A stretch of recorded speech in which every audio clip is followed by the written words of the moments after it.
శ్రీరంగ సింహగిరిదేశిక పాద సేవా ప్రాప్తాఖిల ద్రవిడ వేద రహస్య జాతం శ్రీ గౌతమాన్వయజమాశ్రిత భాగధేయం గోపాల దేశికమహం శరణం ప్రపద్యే వాధూలాన్వయ సంజాతమప్పలార్య తనూభవం గోపాలాచార్య సచ్ఛాత్రం వందే వెంకటదేశికం శ్రీవాత్స్య వరదాచార్య పౌత్రం తత్పద సంశ్రయం తాతార్యతనయం వందే రఘునాథాహ్వయం గురుం కాశ్యపాన్వయ సంజాతం నారాయణ పదాశ్రితం శ్రీమన్నారాయణం వందే ఇతి ఈశ్వరశ్రియాజుషం.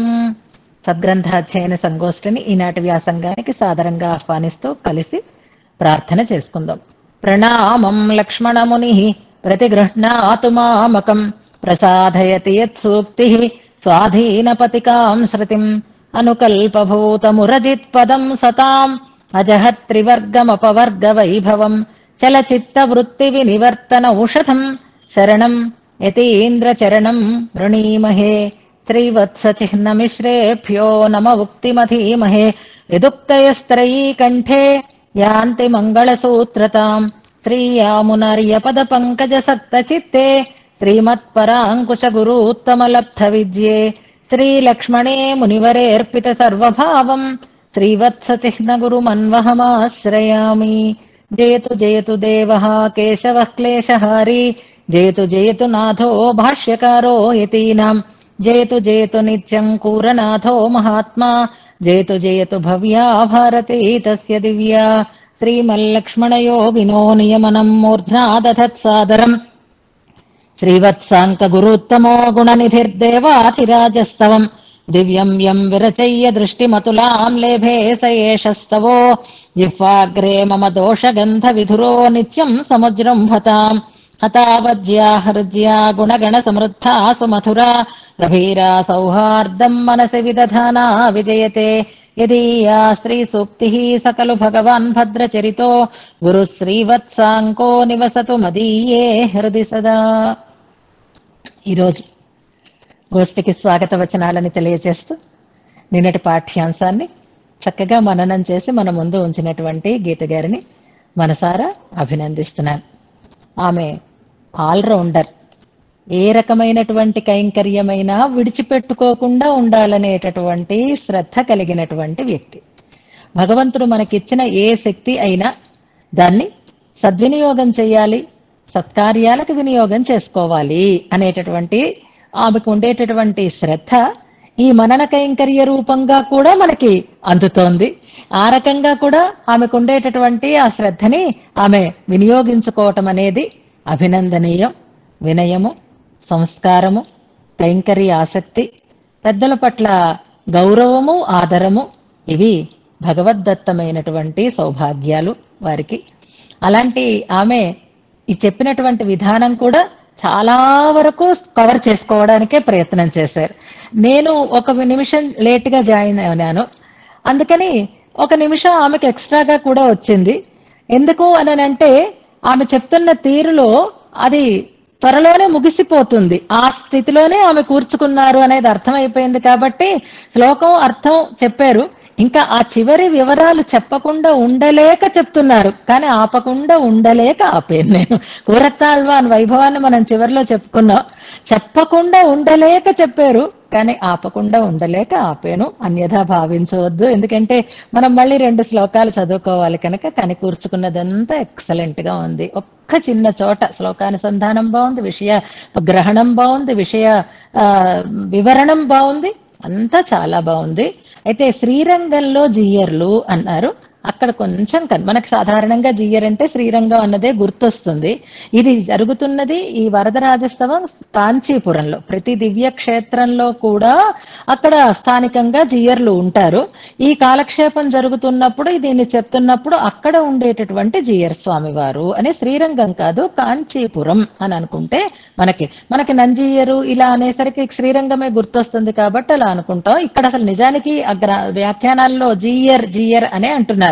మన ఆలోచనని బట్టి మనం అక్కడ ఉండేటటువంటి జియ్యర్ అని సమన్వయం చేసుకోవాలి. అందుకని జియ్యర్ అనేస్తే సరిపోతుంది, శ్రీరంగం అని కాంచీపురం అని అనకపోయినా ఇక్కడ ప్రధానంగా కాంచీపురం మీద దృష్టి చక్కగా శ్రద్ధగా నేనేం చేస్తాను అని అనుకోకుండా చాలా ఇష్టంగా చాలా స్పష్టంగా ఇవాళ ఈ 2 శ్లోకాలని కూడా ముందర చెప్పుకున్నటువంటి ఆ శరణాగతి తత్వాన్ని కూడా చక్కగా మననం చేసి మన ముందు ఉంచినటువంటి గీత గారికి ఇతోధికమైనటువంటి ఆచార్య అనుగ్రహం భగవద్ అనుగ్రహం కలిగి ఇలా ఎప్పుడూ గోష్ఠిలో అన్వయిస్తూ సకల విధ కైంకర్య భాగ్యాలని పొందుతూ పెద్దల మన్ననకి పాత్రలు కావాలి అని పెరుమాళ్ళని పెద్దలని మనం ప్రార్థన చేసుకుందాం. ప్రధానంగా ఆచార్య అనుగ్రహం పరిపూర్ణంగా ఉన్నవారు చిన్నజీయర్ స్వామి వారి యొక్క విశేష అభిమానానికి రఘునాథాచార్య స్వామి వారి యొక్క విశేష అనుగ్రహానికి పాత్రులైనటువంటి దంపతులు వారు. అలాగే ఎన్నో సేవా కార్యక్రమాలను చేశారు. ఇప్పుడు కూడా మన ఈ కార్యక్రమంలో కూడా తమదైన శైలిలో విశేషమైనటువంటి గ్రంథరూపమైన కైంకర్యాన్ని చేస్తున్నారు. అలాంటి వాళ్ళని భగవంతుడు ఎప్పుడూ చల్లగా చూడాలి. భగవంతుడు వారికి తోధికమైనటువంటి సంపదలను ఇవ్వాలి. ఈ సద్గ్రంథాధ్యయనంతో వారి జీవనం సఫలం కావాలి అని పెరుమాళని ప్రార్థిస్తూ ఈనాటి వ్యాసంగాన్ని మనం ప్రారంభం చేసుకుందాం. నిన్నట్లాగే మనం శ్లోకానుసంధానం చేసుకుందాం. దశకంలో మొదలు చివర కొంచెం తొందరగానే చేసేసుకుందాం. శ్రీవత్సాంకం నమస్యామి భక్ష్యా గురుశిఖామణిం యస్య రత్నాయతే పంచస్తవీ స్తోత్ర సరేద్భుత స్వస్తి హస్తి గిరిమస్తశేఖర సంతనోతు మయి సంతతం హరి నిస్సమాభ్యతికమభ్యధత్తయం దేవమౌపనిషదీ సరస్వతీ.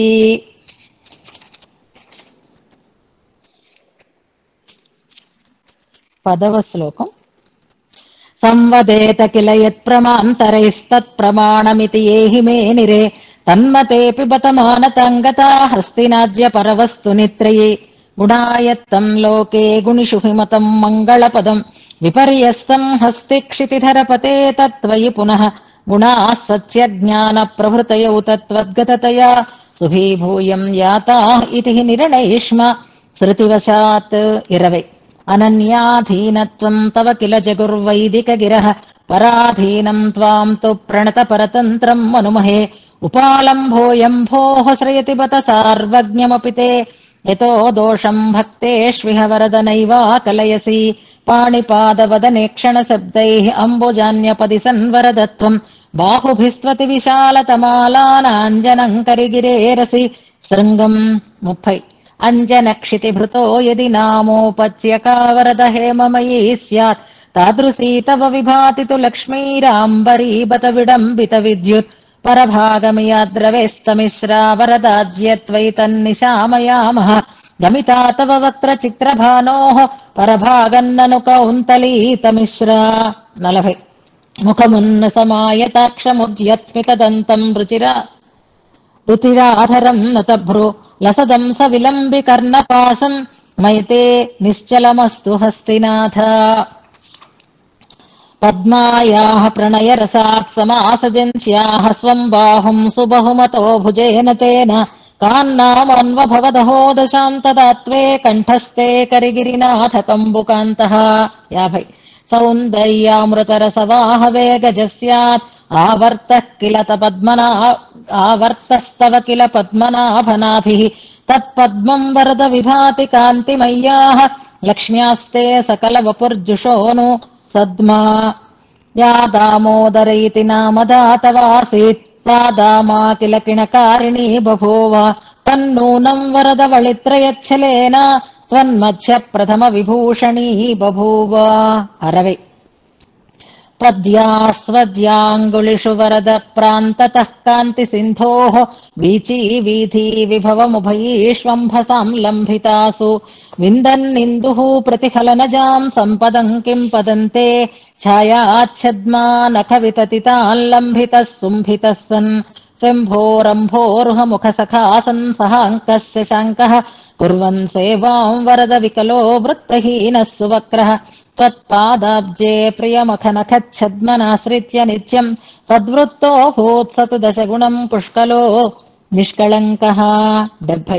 భజత్సు వాత్సల్యవశాత్ సముత్సుకః ప్రకామమత్రావతరేర్వరప్రద భవేశ్చ తేషాం సులభోదకిన్విదం యదంగదాంనా నియతః పురారుదః నరసింహతనురగౌణీ సమసమయ సముద్భవశ్చ భక్తగిరః స్తంభే చ సంభవస్తేపి సునయతి పరేశతాం వరద తాపత్రయీమయదవానలదహ్యమానం ముహ్యంతమంతమవయంతమనంతనైవ స్థాతుం ప్రయాతుముపయాతుమనీశమీశ హస్తై స దృష్ట్యమృతవృష్టిభిరాభజేథాః నానావిరుద్ధవిదిశాసు దిశాసు చాహో వంఝేర్మనోరథశతైర్యుగపద్వికృష్టः త్వత్పాదయోరనుదితస్పృహ ఏష సోహం నస్వస్తి అస్తి గిరినాథ నిశామయామి.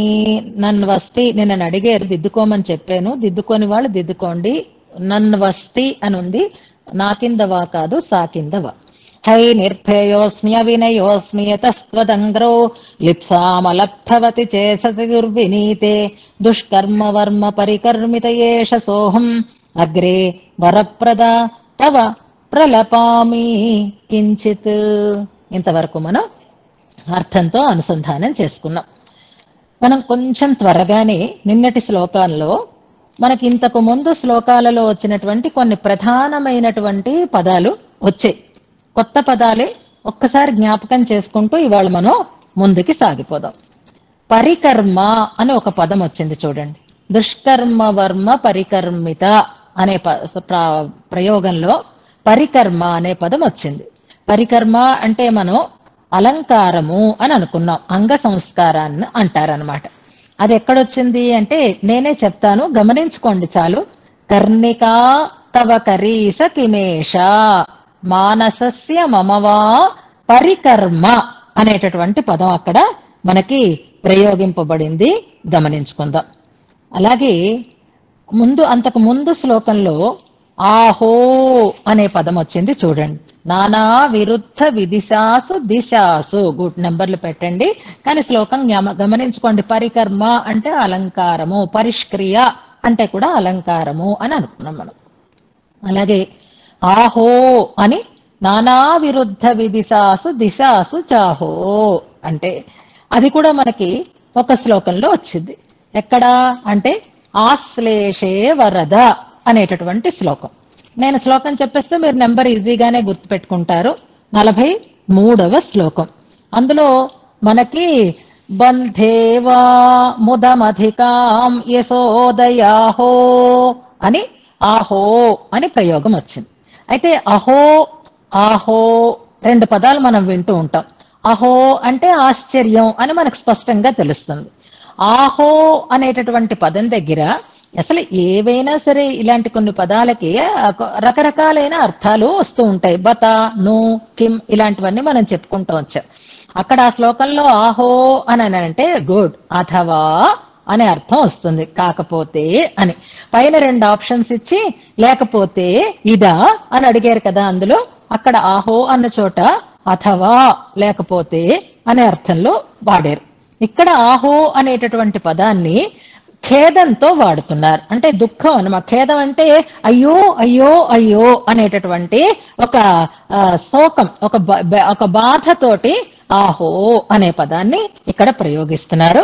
ఇదొక పదం మనకి వచ్చింది. తర్వాత అదే శ్లోకంలో నిశామయామి అని వచ్చింది చూడండి. ఇది ఇంతకు ముందు మనకు వచ్చింది అన్నాను నిన్న, సమయం లేక మనం ముందుకు వెళ్ళిపోయాం. వరదాజ్యత్వై తన్త్వై నిశామయామి ఇప్పుడే చదువుకున్నాం కూడా. పరభాగమియాద్రవేస్తమిశ్రా వరదాజ్య తత్వై నిశామయామి అని ఉంటుంది చూడండి. 31వ శ్లోకమా? గుడ్.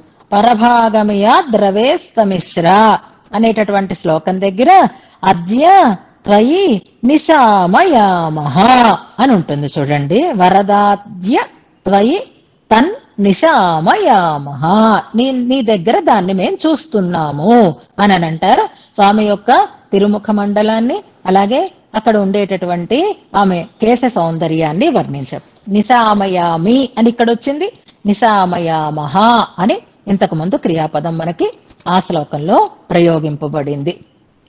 అలాగే లిప్సా అలబ్ధవతి అని మరొక పదం ఉంది చూడండి. ఇప్పుడు చెప్పుకోకపోతే మళ్ళీ తర్వాత మనకి టైం ఉండదు కాబట్టి గబగబా చెప్పేస్తున్నాను నేను. లిప్సా అంటే లబ్ధం ఇచ్ఛ, పొందాలి అనేటటువంటి కోరిక. నీ పాదముల యందు నీ పాదములను పొందాలి అనేటటువంటి కోరిక లేనిది నా మనస్సు అన్న చోట లిప్సాం అలబ్ధవతి అనే ప్రయోగాన్ని చేశారు. లిప్సా అనే పదానికి అర్థం పొందాలి అనే కోరిక అని అర్థం. లబ్ధుం ఇచ్ఛ అంటారు సంస్కృతంలో దాన్ని విడదీస్తే. అలాగే చెయ్యాలి అనే కోరిక, ఉపాసన చెయ్యాలి అనే కోరిక అనే పదాలు, పదప్రయోగాలు, అంటే అది క్రియాపదాలే. మనం కొన్ని ఒకేలాంటివి ఒకటి లిస్ట్ అవుట్ చేసి పెట్టుకున్నాం. అలకాళి చికీర్షయా, చికీర్ష అంటే చెయ్యాలి అనేటటువంటి కోరిక అని చెప్పుకున్నాం. అలాగే సుపరీచిక్షిషయా అని ఒక అందులోనే ప్రయోగం వస్తుంది. పరీచిక్షిష అంటే పరీక్ష చెయ్యాలనేటటువంటి కోరిక అనే అర్థంలో. అలాగే ఉపాసిషితుం అని ఒక ప్రయోగం వచ్చింది. ఉపాసిషితుం నవక్తుం నశ్రోతుం అన్న శ్లోకంలో ఉపాసిష అంటే ఉపాసించాలి అనేటటువంటి కోరిక. అలాగే నిపిపాసతి అని ఒక ప్రయోగం వచ్చింది. ఎక్కడ? త్వక్ష దృక్ష నిపిపాసతి అనేటటువంటి ప్రయోగాన్ని మనం అనుసంధానం చేసుకున్నాం. పిపాస అంటే పానం చెయ్యాలి అనేటటువంటి కోరిక. ఇలాగా రకరకాలుగా మనం ఇలాంటి క్రియాపదాలు ఇంతకు ముందు మనకు వచ్చాయి. ఇప్పుడు నిపిపాస, ఉపాసిష, చికీర్ష, పరిచిక్షిష, ఇంకా ఒకటి కూడా ఉంది, మీరు గమనించి పెట్టగలిగితే చూద్దాం. ఇప్పుడు ఇక్కడ లిప్సా అనేటటువంటి పదం ప్రయోగింపబడుతోంది. తర్వాత శ్లోకంలో కూడా ఈప్సా అనే పదం కూడా ప్రయోగపడుతుంది. ఈప్సా అంటే కూడా పొందాలనేటటువంటి కోరిక అనే అర్థంలో అక్కడ ప్రయోగింపబడుతుంది. కనుక దీన్ని ఒక్కసారి ఇటువంటి క్రియాపదాలని మనం మరొక్కసారి రివైజ్ చేసుకుంటూ ఈనాటి పాఠ్యాంశాన్ని మనం ప్రారంభం చేసుకుందాం. ఇక్కడ నైత్యానుసంధాన పరాకాష్ఠ అని ఇప్పుడు గీత గారు చక్కగా దాన్ని మళ్ళీ మనకి మననం చేసి వినిపించారు. ఎలా ఉన్నాను నేను అనంటే, నాకు నీ పాదాల విషయంలో నీ పట్ల నాకు అసలు స్పృహే లేకుండా ఉన్నాను అన్నారు దాని ముందు శ్లోకంలో. స్పృహ లేకుండా ఉంది అని ఎలా చెప్తున్నారండి అంటే, ఇదిగో నా పరిస్థితి ఇలా ఉంది, వెనకాతల పరిగెడుతున్నాను కోరికల కోసం, అవి తీర్చుకోవడం కోసం విరుద్ధమైన మార్గాల వెనకాతల వెళ్ళిపోతున్నాను. దుష్కర్మ వర్మ పరికర్మిత ఏష సోహం. ఈ చెప్పుకున్న రెండు శ్లోకాలలోనూ కామన్ గా ఉన్న పదం ఏష సోహం అనే పదం కామన్ గా ఉంది. ఏష సో అహం, అహం నేను, ఏష అహం, ఏష సహ అహం, ఆ నేను, ఈ నేను అని తనని తాను చూపించుకుంటున్నారు అని మనం నిన్న చెప్పుకున్నాం. మనకి ఇప్పుడు గీత గారు ఇందాక రివిజన్ చేసినప్పుడు కూడా వైకుంఠస్తవంలో నైత్యానుసంధానం ఏ శ్లోకం నుంచి ప్రారంభం అవుతుంది అని ఆ శ్లోక పాదం కూడా అనుసంధానం చేశారు. సత్కర్మ నైవ కిల కించన సంచినోమి అనేటటువంటి దాంట్లో. ఇప్పుడు నిన్నటి శ్లోకంలో కూరత్తాళ్వాన్ చేసినటువంటి ఆ దోషానుసంధానం, నైత్యానుసంధానం ఎలా ఉంది అంటే, రెండు రకాలుగా మన తక్కువతనాన్ని మనం చెప్పుకోవచ్చు. ఎలాగా అనంటే, నేను అస్సలు మంచివాణ్ణి కాదు అన్నావు, ఇది ఒక తీరు. నేనెంత చెడ్డవాణ్ణో నీకు తెలియదు అన్నావు, ఇది ఒక తీరు. నేను మంచివాణ్ణి కాదు అనడం, నేను చాలా చెడ్డవాణ్ణి అనడం, రెండు నీలో ఉండేటటువంటి ఆ నైత్యాన్ని చెప్పుకోవడమే. కానీ నేను మంచివాణ్ణి కాదు అంటే చెడ్డవాణ్ణి కూడా కాదు అని అనుకునేటటువంటి స్థితి ఉంటుంది. కానీ నేనెంత చెడ్డవాణ్ణో నీకు తెలియదు అని అన్నా అనుకోండి, ఇంకా నేను బాగు చేయడం ఎవరి వల్ల కాదు అని. ఆళ్వందార్లు అలా రెండు రకాలుగాను తమ గురించి తాము చెప్పుకున్నారు. ఆ శ్లోకాలు ఒక్కసారి మీకు మెన్షన్ చేస్తాను. నా ధర్మనిష్టోస్మి నచ ఆత్మవేది నా భక్తిమాన్ అనే శ్లోకం గుర్తు చేసుకుందాం. అంటే మంచి పనులేవి నేను చెయ్యలేదు, ధర్మనిష్ట కలవాడను కాదు అంటే నేను మంచివాడను కాదు అని ఒక రకంగా చెప్పారు. తర్వాత నా నిందితం కర్మ తదస్తి లోకే సహస్రసో ఎన్నమయా వ్యథాయి అని ఒక శ్లోకాన్ని చెప్తారు. నేను 1000 రకాలుగా చేయనటువంటి చెడ్డ పనులు ఏవి లేవు అంటే అన్నిటినీ నేను కంప్లీట్ చేసి పెట్టేశాను అంటారు. అంటే నేను ఎంత చెడ్డ పనులు, నిందని కలిగించే పనులు చేశానో ఇంకా చెప్పక్కర్లేదు, నేను చెయ్యని చెడ్డ పని అంటూ ఏది లేదనుకో అన్నాడు. అంతే శ్లోకంలో అర్థం అదే. నా నిందితం కర్మ తదస్తి లోకే, అది కూడా ఒకసారి చేశానా, ఒక చెడ్డ పని ఒకసారి చేశానని అనుకోకు. సహస్రసో ఎన్నమయ వ్యథాయి, నేను చెయ్యని చెడ్డ పనులంటూ లేవు, అవి ఒకసారి కాదు 1000 అనేక పర్యాయాలు చేశాను అన్నారు. 2 రకాలుగాను చెప్పారు. కూరతాళ్వాన్ వైకుంఠస్తవంలో మొదటి పద్ధతిలో చెప్పారు, సత్కర్మ ఏది నేను చెయ్యలేదు అని. ఇక్కడ దుష్కర్మ వర్మ పరికర్మిత, చెడు పనులని నేను పూర్తిగా ఆ దుష్కర్మలనేటటువంటి ఒక కవచాన్ని నేను కప్పుకొని ఉన్నాను. నా మనస్సుకి నిన్ను పొందాలనేటటువంటి, నీ పాదసేవని చేసుకోవాలనేటటువంటి ఆశ ఏమాత్రమూ లేకుండా ఉన్నా చాలా కబుర్లాడుతున్నాను నేను అని అన్నారు నిన్నటి శ్లోకంలో. ఇప్పుడు మీరు అలా అంటారు కానండి, ఏమో మీ మనసులో ఉందేమో ప్రేమ అని ఎవరికైనా అనిపిస్తుందేమో అని, ఉందా లేదా టెస్ట్ చేసుకుందాం అని ఈ శ్లోకాన్ని చెప్తున్నారు. ఈ శ్లోకం సెల్ఫ్ టెస్టింగ్ అన్నమాట. అంటే మనకి మనమే కొన్నిటిని టెస్ట్ చేసుకుని అది ఉందా లేదా అని మనం ఎలా నిర్ణయం చేసుకుంటున్నామో. ఇవాళ చాలా డెవలప్మెంట్స్ వచ్చాయి కాబట్టి మనలో ఉండేటటువంటి ఆ తీరుని బట్టి మనకి మనమే మార్కులు వేసుకుంటూ ఉంటాం అన్నమాట. స్వామి చెప్పారు కూరతాళ్వాన్ వెనకన ఒక విషయాన్ని, దాన్ని ఇందులో మరింతగా దృఢతరం చేస్తున్నారు. ఏం చెప్పారు వెనకాతల అని అంటే, నాకు నీ పాదముల పట్ల ప్రేమ పొందాలనేటటువంటి కోరిక లేకుండా ఉంది నా మనస్సు అని చెప్పారు. అది ఎలా మీరు నిశ్చయం చేసి చెప్తారు అంటే, ఇదిగో ఇలా అంటున్నారు ఈ శ్లోకంలో. శ్లోకం అనుసంధానం చేద్దాం. సవ్యాధిరాధిరవితుష్టిరనిష్టయోగః స్వాభీష్టభంజనమమర్షకరో నికర్షః కృంతంతి సంతతమిమాని మనోమదీయం హస్తీశా న త్వదభిలాష నిధి ప్రహాణి. చాలా అద్భుతమైన శ్లోకం. ఇదొక్కటి మనకి టెస్ట్ చేసుకుంటే మనకి నిజంగా భగవంతుడి పట్ల ప్రేమ ఉందా, లేక ఇతర విషయాల మీదే మన మనస్సు వెళుతోందా అనే విషయం మనకు అర్థమైపోతుంది. ఇందులో క్రియాపదం కృంతంతి అనేది క్రియాపదం. అది 3వ పాదం మొదట్లో ఉంది చూడండి. కృంతంతి, కృతి ఛేదనే అని ధాతువు. కృంతంతి అంటే నన్ను ఛేదించేస్తున్నాయి, అంటే నన్ను చిన్నాభిన్నం చేస్తున్నాయి, అంటే నన్ను చీల్చేస్తున్నాయి అని అంటున్నారు. కృంతంతి అని బహువచన క్రియాపదం ఇది అందులో ఉన్నది. దాన్నే మనం ఏకవచనంగా మళ్ళీ మనం ఇంకో క్రియాపదాన్ని అక్కడ పెట్టుకోవాలి. సమన్వయం చేసినప్పుడు నేను చెప్తాను. ఇందులో సంబోధన హస్తీశ కామన్ అయిపోయింది మనకు. సంబోధనలు ఈజీగానే తెలిసిపోతున్నాయి. హస్తీశ, హస్తిగిరి నాథ. వెనకటి శ్లోకంలో అనంత, ఈశ, హస్తీశ అంటూ 3 సంబోధనలలోనూ హస్తీశ అని వచ్చింది. నిన్నటి ఇంకొక శ్లోకంలో వరప్రద అనే సంబోధన. ఇప్పుడు మళ్ళీ హస్తీశ కృంతంతి, నన్ను భిన్నం చేసేస్తున్నాయి, చిన్నాభిన్నం చేసేస్తున్నాయి, కృంగిపోయేటట్లుగా స్తున్నాయి అంటున్నారు.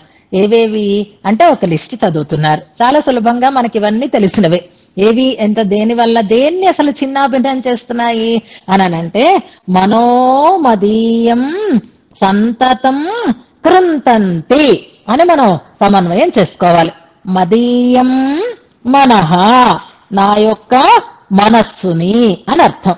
మదీయం మనః, నా మనస్సుని కృంతంతి ఛేదిస్తున్నాయి అని అర్థం, బాధిస్తున్నాయి అని మనం ఆ లక్షణార్థాన్ని, తాత్పర్యార్థాన్ని తీసుకుందాం. ఇప్పుడు ఏవి బాధిస్తున్నాయి అంటే వరుసగా వెళ్ళిపోవచ్చు మనం. సవ్యాధి, ఆధి అని 2 పదాలు ఉన్నాయి. ఇది మనం ఆధ్యాత్మిక, అధిభౌతిక, అధిదైవిక దుఃఖములు అని అన్న చోట చెప్పుకున్నాం.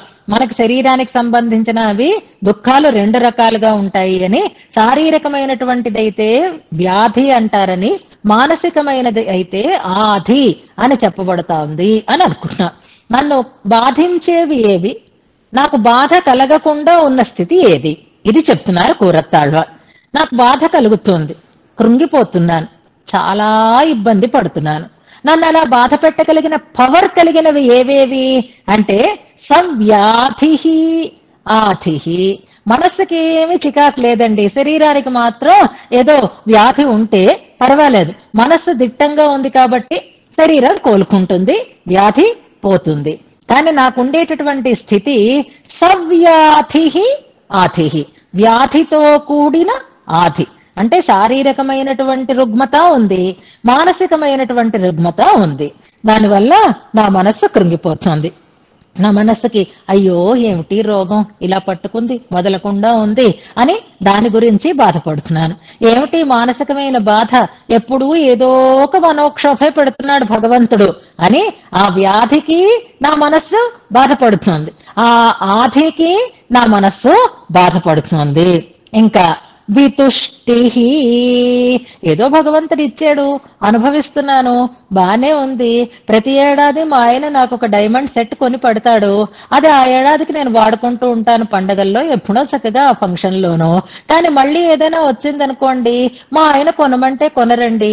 లాస్ట్ ఇయర్ కొన్నాను కదా అంటారండి. ఎంత కష్టం చెప్పండి, లాస్ట్ ఇయర్ది ఎలా పెట్టుకుంటాను నేను అని అంత బాధ మనస్సుకి చెప్పండి. అదే వితుష్టి అంటారు. అంటే ఎంత అనుభవిస్తున్నా తృప్తి లేకుండా ఉండడం. ఇవాళ మనం నిజంగా చీరలు నగలు విషయంలో అలాగే ప్రవర్తిస్తున్నాం. మనకి ఏదో భోగ సామగ్రి కోసం లేదా చీరలు నగలు బ్యాగులు అన్ని, ఇంకా ఒకటి రెండు అనకుండా కనీసం జుట్టుకి పెట్టుకునే క్లిప్పుల దగ్గర నుంచి ఏదో ఉంటే పని అయిపోతుంది అని కాకుండా అలా ఇంకా కొంటూనే ఉంటాం కదా. ఇది చాలు మనం వితుష్టి అనుకోవడానికి. పెద్ద పెద్ద విషయాల్లో అక్కర్లేదు, ఉన్నాయి చాలే అని అనిపించట్లేదు, ఇంకా ఇంకా కావాలి అని అనిపిస్తోంది. ఆ తృప్తి లేకపోవడం అనేది కూడా మనస్సుకి బాధగానే ఉంటుంది. ఇంకొక వెరైటీ వచ్చేస్తే చాలు, ఇంకొక రెండు కొనేసుకుంటే చాలు అని ప్రతిదానికి మనం అనుకుంటూ ఉంటామే, అది వితుష్టి. నాకు దాని వల్ల కూడా మనస్సు బాగా ఎఫెక్ట్ అవుతుంది, దాని వల్ల కూడా నా మనస్సు బాధపడుతోంది. ఇక నెక్స్ట్ ఏమిటి అంటే అనిష్టయోగ అంటున్నారు. ఇంకా చెప్పనే అక్కర్లేదు. రోజు నిద్ర లేచిన దగ్గర నుంచి అంతా మంచి వార్తలే వినాలి. ఇవాళ నాకేదో ఇది కలిగింది, అది కలిగింది, ఇది వచ్చింది, అది వచ్చింది అన్న వార్తే వినాలనే కోరుకుంటూ ఉంటాం. ఓ చిన్న వ్యతిరేకమైనటువంటి వార్త విన్నా కూడా తట్టుకోలేనంత బాధ నీకు మనస్సుకి కలుగుతోంది. అనిష్టయోగ అంటారు. ఇది పెద్దగా చెప్పుకోవాలంటే, ఎక్స్పాండ్ చేసి చెప్పుకోవాలి అంటే, పిల్లలు పుడితే బాగుండు అని అనుకుంటున్నాం. ఒక సంతానం కలిగింది, ఇంకో సంతానం కావాలి అని ఎదురు చూస్తున్నాం. అలా ఎదురు చూస్తూ ఉంటే నీకు అనుకోకుండా భగవత్ సంకల్పమో నీ కర్మో ఆ ఉన్న సంతానము పోయేడు, భార్య చనిపోయింది. ఇది అనిష్ట యోగం. ఇష్టప్రాప్తి కోసం ఆలోచిస్తూ ఉంటే అనిష్టం కలగడం అని అంటారు. అది మనస్సుకి బాధాకరంగానే ఉంటుంది. ఇక స్వాభీష్ట భంజనం అంటారు. అనిష్టం రావడము, అభీష్టం పోవడము అని అనుకోవాలి. నువ్వు కోరుకున్నదేమో చేజారిపోవడం, దానివల్ల మనస్సు బాధపడుతుంది. నువ్వు అక్కర్లేదనుకున్నదేమో వచ్చి పడడం, ఇది నీ మనస్సుకి బాధని కలుగుతోంది. ఇప్పుడు నేను టెస్ట్ చేసుకుంటున్నాను, నా మనస్సుకి దేనికి స్పందిస్తోంది అని నేను చూసుకుంటా. కూరతాళ్వ అని చెప్తున్నారు, నేను కాదు, కూరతాళ్వ అని. ఇప్పుడు నీ పాదాల మీద నాకు చేరాలనే కోరిక లేదు నా మనస్సుకి అన్నారు. ఏది నీ మనస్సును టెస్ట్ చేయండి. లై డిటెక్టర్ పెడతారు చూసారా, పెట్టినప్పుడు వాడికి అసలు విషయం తెలిసిపోతుంది. అలాగా ఇప్పుడు మనస్సుని ఒక స్క్రీన్ మీద పెట్టారు. పెట్టి ఒక్కొక్కటి చెప్తున్నారు. వ్యాధి అంటే మనస్సులో స్పందన కల్పిస్తోంది, ఆధి అంటే మనస్సుకి స్పందన కనిపిస్తోంది, వితుష్టి, అనిష్టయోగం, స్వాభీష్ట భంజనం, ఇవన్నీ నా మనస్సు మీద తమ ప్రభావాన్ని చూపిస్తున్నాయి. నాకు ఇవి కలిగినప్పుడల్లా మనస్సు చాలా వేదనకి గురి అవుతోంది. ఇంకా అమర్షకరో నికర్ష, ఇది జాగ్రత్తగా గమనించండి. నికర్ష అంటే తక్కువతనం, అమర్షం అంటే రోషం, అమర్షకరము అంటే రోషాన్ని కలిగించే అని అర్థం. అమర్షకర నికర్ష తక్కువతనం అని అర్థం. మనకి మనస్సుకి ఎక్కువ బాధ దీనివల్లే కలుగుతుందేమో. రోగమో మానసిక రోగమో మన వరకే సంబంధించింది, కానీ అన్నిటికంటే ఎక్కువగా మనస్సు స్పందించేది ఎక్కడా అనంటే ఈ నికర్ష వల్ల కలిగినటువంటి రోషంతో అంటున్నారు. ఎలాగా అంటే, అయ్యో పక్కింటి వాళ్ళకి 10 కార్లు ఉన్నాయి, పోర్టుకోలో చూస్తూ ఉంటే కళకళ్ళు ఆడిపోతూ ఉంటుంది, మనకేమో 9 ఉన్నాయి అని బాధ నీకు. ఎందుకని నేను వాళ్ళల్లా 10 కార్లు కొనుక్కోలేకపోయేనే, నేను వాళ్ళల్లా పెద్ద కారు కొనుక్కోలేకపోయేనే, నేను వాళ్ళల్లా పెద్ద బంగళా కట్టుకోలేకపోయేనే అని నీకుండేటటువంటి కులమో లేకపోతే కీర్తో లేకపోతే ధనమో లేకపోతే భోగమో వీటి వల్ల ఇతరుల కంటే నువ్వు తక్కువగా ఉన్నప్పుడు నీ నికర్షని కలుసుకొని ఛీ భగవంతుడు నన్ను ఇలా పుట్టించాడు ఛీ అని దానివల్ల నీకు రోషం కలగడం అనమాట. అంటే దారిద్ర్యం అని అనుకుంటున్నా. నీ తక్కువతనాన్ని చూసుకొని నువ్వు రోషాన్ని పొందడం. నేను ఎందుకు ఇలా ఉండాలి, నేను ఎందుకు ఇలా అవ్వాలి అని ఆ తక్కువతనం నీకు అమర్షాన్ని కలిగించేది అవుతుంది. అమర్షకరో నికర్ష. నేనే రాజుగా పుట్టుంటే, నేనే మంత్రిని అయ్యుంటే, నేనే సినిమా స్టార్ని అయ్యుంటే, నేనే పెద్ద క్రికెటర్ని అయ్యుంటే, నేనే సింగర్ని అయ్యుంటే అని అనుకుంటూ ఉంటాను చూసారా, అది అమర్షకరో నికర్ష అంటారు. లేదా ఎవరైనా నువ్వు నీలాగే ఉన్నావు, నీకేం పెద్దగా దానివల్ల ఇబ్బంది లేదు, కానీ ఎవరో నిన్ను లోకువ చేసి మాట్లాడుతున్నారు, నీ తక్కువతనాన్ని వాళ్ళు ఎత్తి పొడుస్తున్నారు, అప్పుడు నీలో రోషం కలుగుతుంది చూసారా, ఆ రోషం అని కూడా అనుకోవచ్చు. ఎదుటి వాళ్ళు మనని తక్కువ చేసి మాట్లాడినప్పుడు కలిగినటువంటి రోషం ఇది మనస్సుని బాగా ప్రభావితం చేస్తోంది. కృంతంతి ఇమాని సంతతం.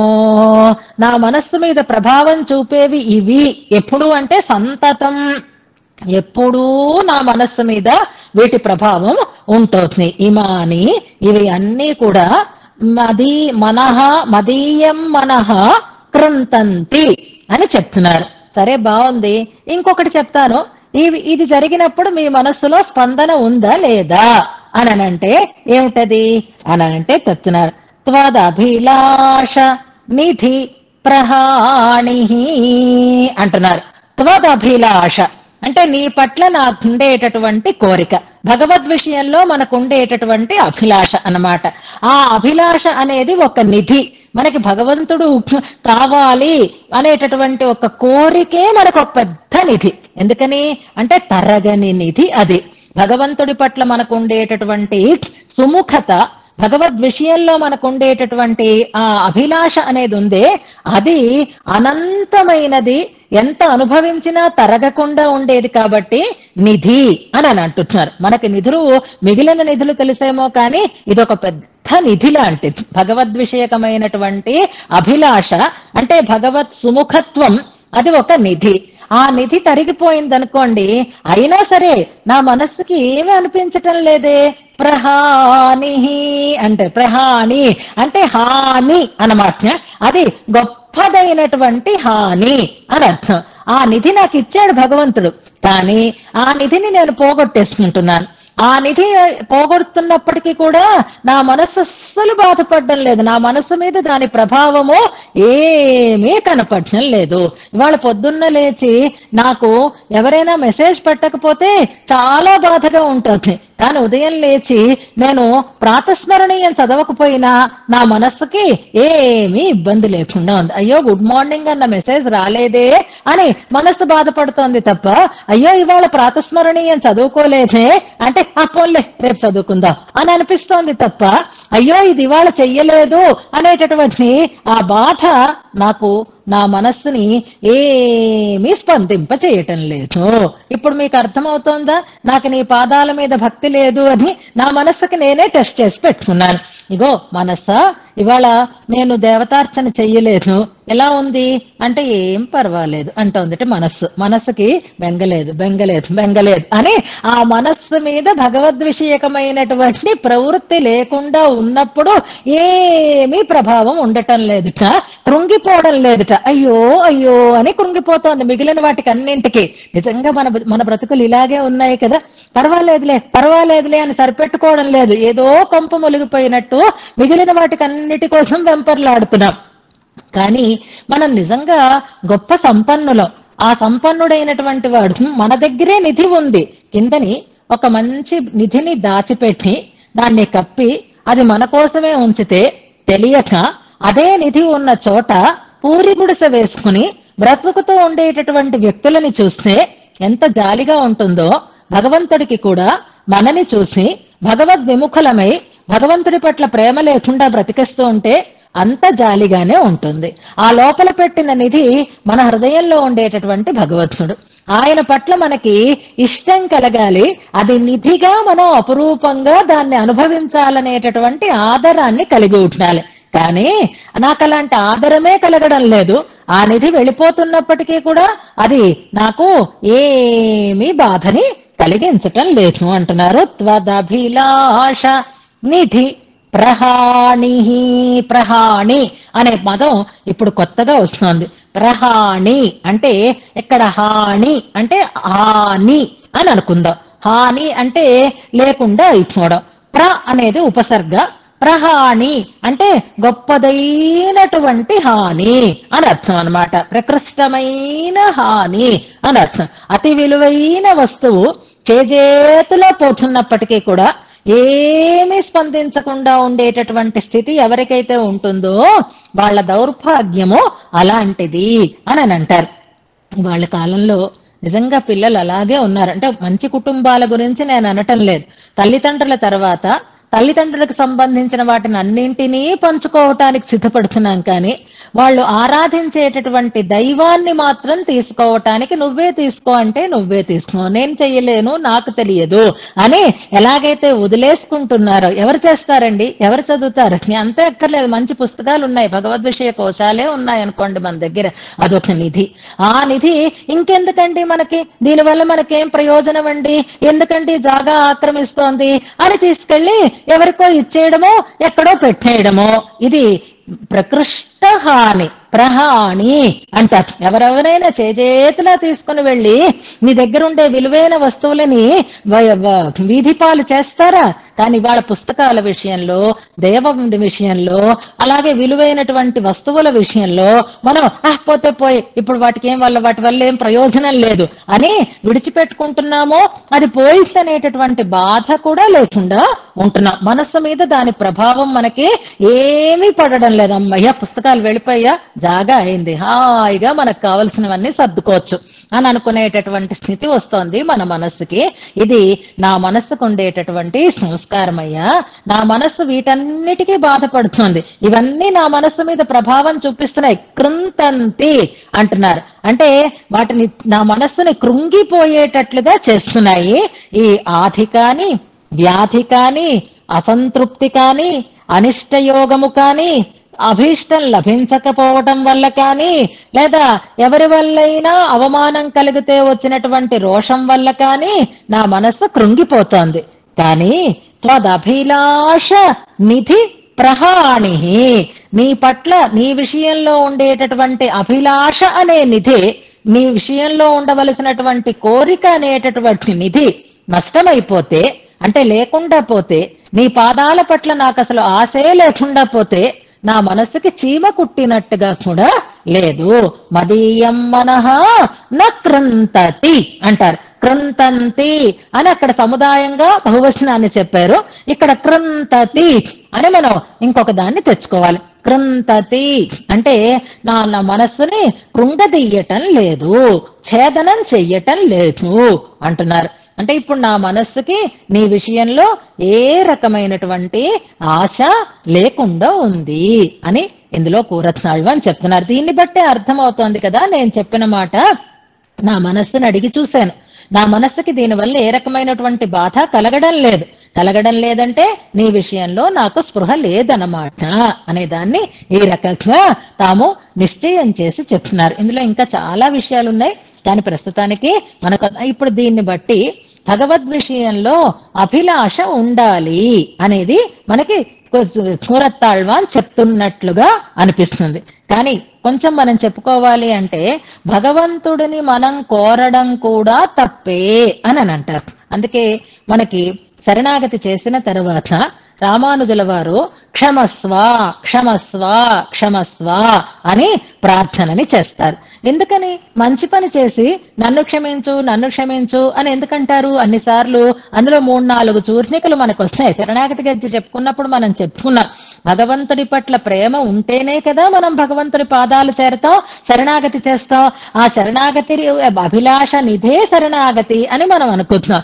అలా శరణాగతి చేసిన తర్వాత ఎంత తప్పు చేశాను, నన్ను క్షమించవయ్యా స్వామి. పితేవ పుత్రస్య సఖేవ సఖ్యుః ప్రియః ప్రియాయార్హసి దేవా సోఢో.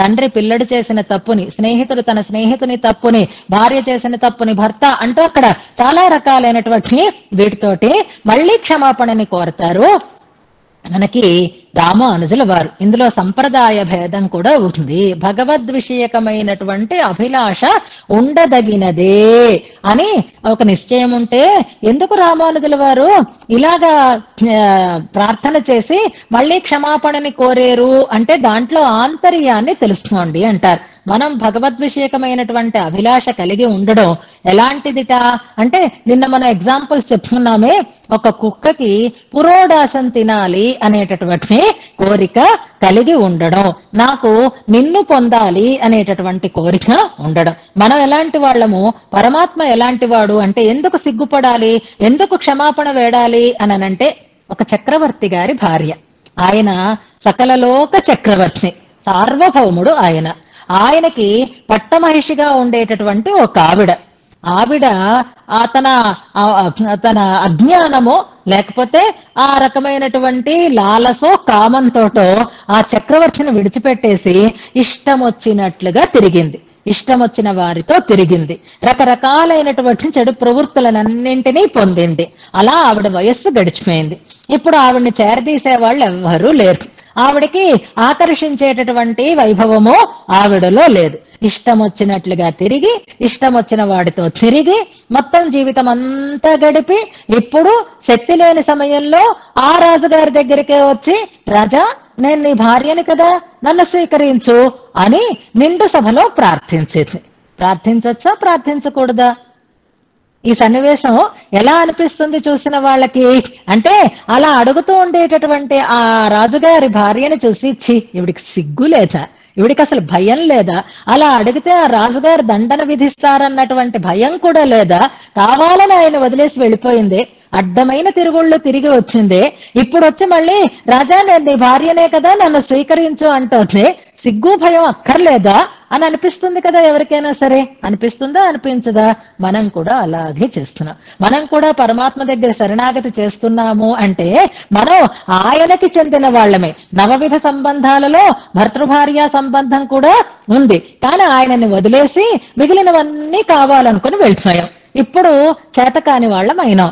ఇప్పుడు స్వామి నువ్వు తప్ప నాకు దిక్కు లేదు అని అంటున్నావు, నన్ను నువ్వు స్వీకరించు అంటున్నావు. అన్నందుకు కనీసం సిగ్గుపడకపోయినా అలా అన్నందుకు క్షమించవయ్యా, నేను అలా అడగడానికి తగినటువంటి యోగ్యత కూడా కలిగిన వాడను కాను అని భగవద్ రామానుజులు శరణాగతి చేసిన తర్వాత మళ్ళీ క్షమాపణని కోరేరు అని శరణాగతి గద్యం చెప్పుకున్నప్పుడు మనం చెప్పుకోవాలి. అంటే క్షమించమని అడగాలి, నేను చేసింది తప్పే కానీ నువ్వు నన్ను అనుగ్రహించాలి అనాలి. అంటే భగవద్విషయకమైనటువంటి అభిలాష ఉండాలి.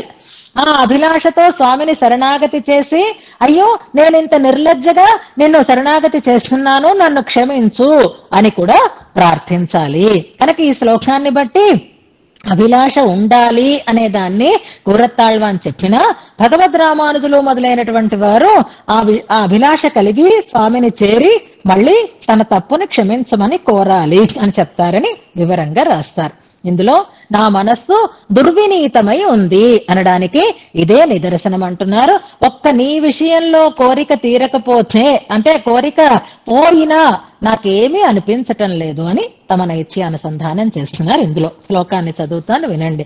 సవ్యాధిరాధిరవితుష్టిరనిష్టయో స్వాభీష్ట భంజనమమర్షకరో నికర్ష కృంతంతి సంతతమిమాని మనోమదీహ్యం హస్తీశ న త్వదభిలాష నిధి ప్రహాణి.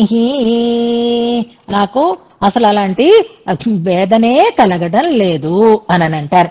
ఇది మనం ఎక్కడ ఎలా అభిలాష నిధి ప్రహాణి అన్నది మనం ఎక్కడ తీసుకోవాలి అంటే మనకేం చెప్తుంది, మన మనస్సుకి మనం ఏది అలవాటు చేయాలని చెప్తారు అంటే ఒక్క క్షణం భగవద్ స్మరణ విముఖులమై మనం గడిపితే అంతకంటే దరిద్రం మరొకటి లేదు అనేటటువంటి ఆర్తి మనలో కలగాలి.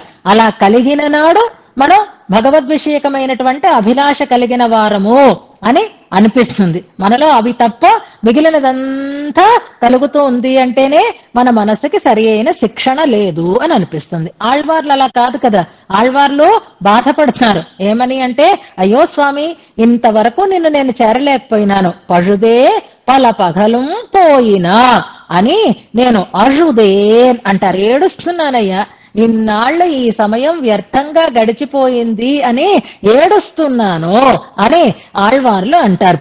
ఇవాల్టి రోజులలో ఈ వ్యాసంగం వచ్చిన తర్వాత మనుషులలో అలాంటి ప్రవృత్తి ఒకటి వస్తోంది. మన శ్యామల గారు అన్నారే, నృసింహావతార వైభవాన్ని మనం విన్న తర్వాత అయ్యో ఇంత వయస్సు వచ్చింది, ఇంతవరకు నేను ఈ విషయాలు ఇంకా వినలేదే అని అనిపించింది అన్నారు. అలా మనం ఈ భగవద్ విషయంలోకి ప్రవేశించిన తర్వాత ఇన్నాళ్ళు ఏమైపోయింది, ఎందుకు ఇవి నేను తెలుసుకోలేకపోయినాను, అయ్యో వేస్ట్ అయిపోయిందే అనేటటువంటి ఆర్తి కలిగితే చాలు, నీ మనస్సు ఆరోగ్యంగా ఉంది అని అర్థం. కానీ కూరత్తాళ్ళు అని అంటున్నారు, అలాంటి ఆర్తే నా మనస్సుకి లేదు, నా మనస్సుకి ఏమీ స్పందన లేకుండా ఉంది అని. భగవద్విషయకమైనటువంటి ప్రేమ లభించినప్పుడు ఆ నిధిని మనం అనుభవించగలుగుతాము అని చెప్తూ తర్వాత అంటే దీన్ని బట్టి ఆనుకూల్యమైనటువంటి భావన లేదు అని చెప్పారు. తర్వాత శ్లోకం చూడండి. విద్వేష మాన మద రాగ విలోభ మోహాది ఆజాన భూమిరహమత్ర భవే నిమజ్జన్ నిర్ద్వంద్వ నిత్య నిరవజ్య మహాగుణం త్వాం హస్తీషా కస్రయితుం ఈక్షితుం ఈప్సితుం వా. వెనకాతల ఈ శ్లోకం చదువుకునేసరికి మనకేమనిపించింది అంటే, అవును కదా, మనం భగవంతుణ్ణి గురించి ఆలోచన చెయ్యాలి కదా, భగవద్విషయకమైనటువంటి కోరిక కలిగి ఉండాలి కదా, ఆయనని సేవించాలి కదా, ఆయనని ఆశ్రయించాలి కదా, ఆయనని పొందాలి అని అనుకోవాలి కదా అని అనిపించింది. అంటే కూడదు అని చెప్తున్నారు ఈ శ్లోకంలో. ఎంచేత అంటే నువ్వెక్కడ ఆయన ఎక్కడా అని.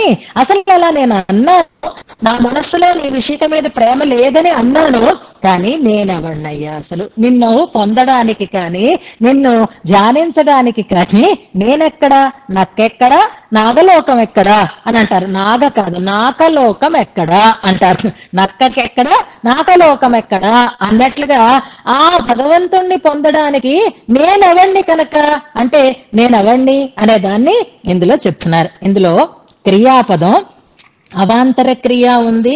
ఇక మిగిలిన నిజానికి ప్రధానమైనటువంటి క్రియ కాకుండా అవాంతర క్రియలుగానే చెప్పుకోవాలి. చివరి పాదంలో ఉన్నాయి చూడండి. శ్రయితుం, ఈక్షితుం, ఈప్సితుం అని 3 పదాలు ఉన్నాయి చూడండి. శ్రయితుం ఆశ్రయించటానికి, ఈక్షితుం చూడడానికి, ఈప్సితుం కోరుకోవటానికి అంటే మనస్సులో తలచడానికి అని అర్థం అన్నమాట.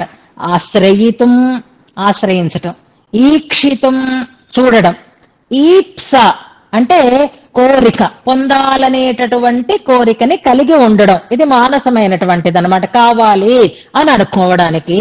కహా నేనెవడిని అంటున్నారు. నిన్ను చూడాలన్నా, నిన్ను చేరాలన్నా, నిన్ను పొందాలని కోరుకోవాలన్నా నాకెక్కడ అర్హత ఉందయ్యా స్వామి, కహా అంటున్నారు. నాకు అసలు అలాంటి అర్హత లేనే లేదు అనే దాన్ని చెప్తున్నారు.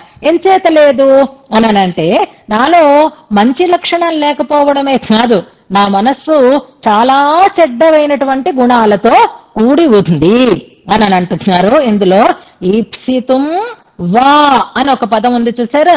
వా అంటే వికల్పం అని అనుకుంటున్నాం. అంటే ఇక్కడ మూడు రకాలైనటువంటి క్రియలని చెప్పారు కదా, అవి అంటే చూడడానికి కానీ, సేవించటానికి కానీ, ఆశ్రయించటానికి కానీ పొందడానికి కానీ అన్నట్లుగా ఈ వా అనేది ఈ మూడింటికి మనం అనుసంధానం చేసుకుంటూ సమన్వయం చేస్తూ అహం కహ నేను ఎవరిని అని అంటున్నారు.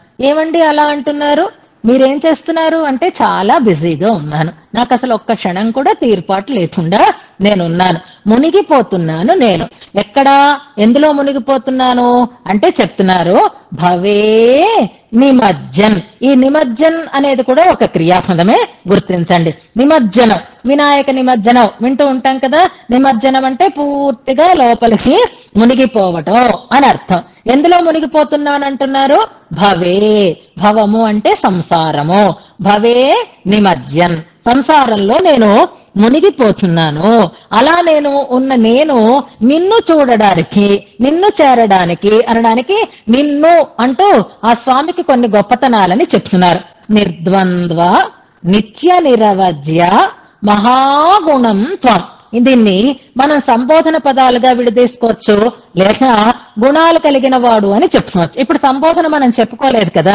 ప్రధానమైన సంబోధన హస్తీస అన్నది స్పష్టంగానే ఉంది, ఎక్స్క్లమేటరీ మార్క్ కూడా అక్కడ ఉంది. ఇందులో మనం మరొక రెండు సంబోధనలని కూడా తీసుకోవచ్చు. ఎలాగా అంటే నిర్ద్వంద్వ, అది సంబోధన కింద చేసుకుని అక్కడ ఒక ఎక్స్క్లమేటరీ మార్క్ పెట్టుకోవచ్చు. నిత్య నిరవజ్య అనేది కూడా ఒక సంబోధనగా మనం పెట్టుకోవచ్చు. అలా విడదీసి పెట్టుకుని నిర్ద్వంద్వుడు అంటే ద్వంద్వరహితుడు, ఆయనకి మంచి చెడు, చీకటి, వెలుగు, ఆకలి, పిపాస ఇలాంటివి ఏవి లేనివాడు అని అర్థం. నిత్య నిరవజ్య, ఎప్పుడు ఏ రకమైనటువంటి దోషము లేని హస్తీశ అని అవి మూడు ఓ సంబోధన పదాలుగా మనం చేసుకోవచ్చు. లేదంటే మహాగుణం అని ఉంది కాబట్టి ఆ గుణములకి ఇవి విశేషణాలుగా తీసుకుని నిర్ద్వంద్వములు అంటే సమానమైనవి ఏవీ లేవు, అసమానములైన, నిత్య నిరవజ్య నిత్యము దోషరహితములైన మహాగుణం చాలా గొప్పమైనటువంటి గుణములు కలిగిన త్వాం నిన్ను శ్రయితుం ఆశ్రయించటానికి, ఈక్షితుం చూడడానికి, ఈప్సితుం వా కోరడానికి కానీ, కహ నేనెక్కడా నువ్వెక్కడా. ఇందులో 3వ పాదంలో స్వామి యొక్క వైభవాన్ని చెప్తున్నారు. 4వ పాదంలో దాన్ని కోరడానికి తనకి అసమర్థత, తనకి సామర్థ్యం లేదు అని తన తక్కువతనాన్ని చెప్తున్నారు. మొదటి పాదం 2 పాదాలలో తమకుండేటటువంటి నైత్యాన్ని చెప్తున్నారు. ఎలా ఉన్నాను నేను, ఎందుకు సంసారంలో కూరుకుపోతున్నాను అని అంటేనట, జాగ్రత్తగా వినండి. వాళ్ళ కూరత్తాళ్వాన్ వైభవాన్ని చాలా సులభంగా చెప్పుకోబోతున్నాను. తర్వాత ఒక కొన్ని దుర్లక్షణాలని చెప్తున్నారు. విద్వేష, రాగ, మాన, మద, రాగ, విలోభ, మోహాహ అంటున్నారు. విద్వేషం అంటే అకారణంగా ఇతరులని మనం శత్రుత్వాన్ని కలిగి ఉండడం. విద్వేషం ఎందుకో తెలియదు, మనకి వాళ్ళంటే కిట్టదు, వాళ్ళు ఏది చేసినా మనకి చెడ్డగానే అనిపిస్తుంది, వాళ్ళకి చెడు చెయ్యాలి అనేటటువంటి భావమే మనకి కలుగుతూ ఉంటుంది. అందుకే దాన్ని విద్వేషం అంటే, మీకు సింపుల్ గా చెప్తున్నాను, నిర్వ్యాజమైనటువంటి వైరం అంటారు. అంటే అకారణమైనటువంటి వైరం. ఇది మనకి సంసారంలో మునిగిపోవడానికి కారణం. ఇందాక ఆయన మనస్సు ఎలా ఉందో చెప్పారు, ఇప్పుడు ఆ మనస్సుకు ఉండేటటువంటి చెడు లక్షణాలని చెప్తున్నారు. అందులో అకారణ వైరం. ఎందుకో కిట్టదండి, నేనంటే కిట్టదు, నేనంటే కిట్టదు అని కూడా ఇంట్లో కూడా అనుకుంటూ ఉంటాం కదా మనం, 4 ఉంటే. అలాగా అకారణ వైరం ఒకటి. ఎవరంటున్నారు? కూరత్తాళ్వాన్ అంటున్నారు. అసలు విద్వేషం ఉందా లేదా చెప్తాను నేను మీకు. విద్వేషం తర్వాత మానం ఇంకొకటి. ఈ మానం అంటే గర్వం అన్నమాట. దేనివల్ల వచ్చినటువంటి గర్వం అంటే అది కుల, విద్య, అభిజన విద్య, ధన, మదాలు అంటారు చూసారా, దానివల్ల కలిగినటువంటి అహంకారం అని అనుకోవాలి. మేనాళిప్పు అంటారు తమిళంలో దాన్ని. మాన ఇదొకటి మనస్సుకి సహజంగానే ఉంటుంది. మనకుంటే ఇంకా అంతులేని అహంకారం మనలో ఆవరిస్తుంది. తర్వాత మద, మానం వేరు మద వేరు. ఇప్పుడు మానహాని అంటే గౌరవహాని అని కామన్ గా మనం అనుకుంటున్నాం. ఇక్కడ మానము అంటే అహంకారము అని అనుకుంటున్నాం. అది దేని వల్ల కలుగుతుంది అంటే మనకుండే అతిశయం వల్ల వచ్చేటటువంటి అహంకారం అని అనుకుంటున్నాం. మదం అంటారు.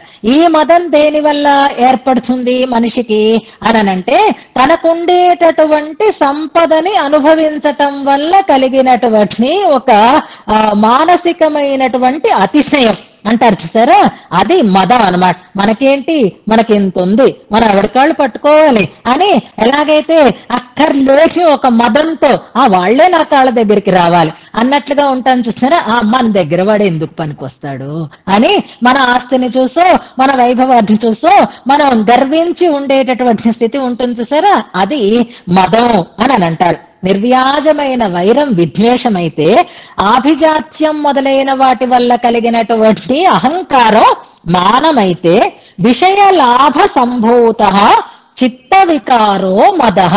గమనించండి, పిల్లలకి ఏది అడిగితే అది ఇస్తున్నాం అనుకోండి, ఏది అడిగితే అది ఇస్తున్నాం అనుకోండి, వాళ్ళని మనం చెడగొడుతున్నట్టు లెక్క అని మనకి చెప్తారు. అడిగిందల్లా దొరుకుతూ ఉంటే, అడిగిన వస్తువల్లా మనకు అనుభవంలోకి వస్తూ ఉంటే మనకి దాని విలువ తెలియక మనలో మదం పెరుగుతూ ఉంటుంది. ఆ మదంతోటే కదా విర్రవీగుతూ ఉంటారు మనుషులు. కన్ను కింద వాళ్ళకి కళ్ళు నేల మీద ఆనవన్నమాట. అలాంటి స్థితి ఒకటి దాంతోటి. తర్వాత రాగ విషయ ప్రాప్య అభిలాషో రాగ అంటారు. అలా అనుభవిస్తున్న కొద్దీ దాన్ని ఇంకా అనుభవించాలి, ఇంకా అనుభవించాలి. ఏమిటో ఏసీ అలవాటు అయిపోయిందండి, ఏమిటో సోఫాలో తప్ప కూర్చోలేకపోతున్నానండి, ఏంటో పెద్ద కారులో తప్ప నడుము నొప్పి వచ్చేస్తుందండి అని మనం ఎంత గొప్పగానో చెప్పుకుంటూ ఉంటాం చూసారా.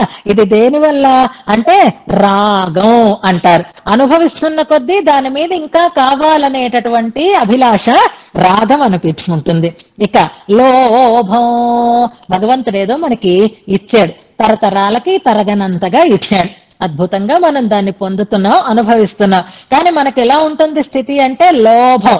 అంటే ఇంకా ఎవరైనా దీనికి అందుకోవడానికి తగిన అర్హత కలిగిన వాళ్ళు వస్తే వాళ్ళకి కూడా అందకుండా అంతా నేనే పొందాలి, అంతా నేనే ఉంచుకోవాలి అనేటటువంటి లోభం సహజంగా ఉండే లక్షణాలే చెప్తున్నారు. లబ్ధస్య ఆర్థస్య పాత్ర ప్రధాన ప్రతిబంధకో అర్థాభినివేశో లాభ అంటారు. ఇది ఏం అక్కర్లేదు. కొంతమందికే ఉండే అలవాటు ఎలా ఉంటుందంటే, వస్తువు మనం శుభ్రంగా ఇంట్లో అందరం తిన్నాం, ఏదో మంచి పదార్థాన్ని వండుకున్నాం, పాయసం లాంటి పదార్థం, కడుపు నిండా తిన్నాం, రెండో పూట కూడా తిన్నాం, ఇంకా కొంచెం ఎక్కువ మిగిలింది. ఆ మిగిలిందేదో ఎవరినైనా పిలిచి చక్కగా తింటారు అన్న వాళ్ళకి ఇవ్వచ్చు, ఇస్తే తీసుకునే వాళ్ళు కూడా ఉన్నారు. ఉన్నా సరే ఫ్రిడ్జ్ లోనే పెడతాం. ఎందుకని అంటే రేపు తినచ్చు, ఎల్లుండి తినచ్చు, పలాని వాళ్ళు తినచ్చు, ఆకలేస్తుందేమో అని అలా ఫ్రిడ్జ్ లో నెలల తరబడి ఉంచి తర్వాత అది పాడైపోతే పారేస్తాం. ఇదే లోభం, ఇంతకంటే ఏం అక్కర్లేదు. చక్కగా తిన్నంత తిని ఉన్నది మిగిలిన వాళ్ళకి పంచి ఇస్తే అది అద్భుతమైనటువంటి ఆనందం. కానీ పంచి ఇవ్వాలని ఉండదే, మనకు అక్కర్లేకపోయినా దాచేసుకోవాలి, పెట్టేసుకోవాలి, ఉంచేసుకోవాలి. ఇది లోభం అని అనబడుతుంది. ఆ లోభంట దానితో పాటుగా మరొక లక్షణాన్ని చెప్తున్నారు, మోహం అంటున్నారు. విపరీతమైన మోహం. ఇది మంచి విషయంలోనూ చెడు విషయంలోనూ కూడా.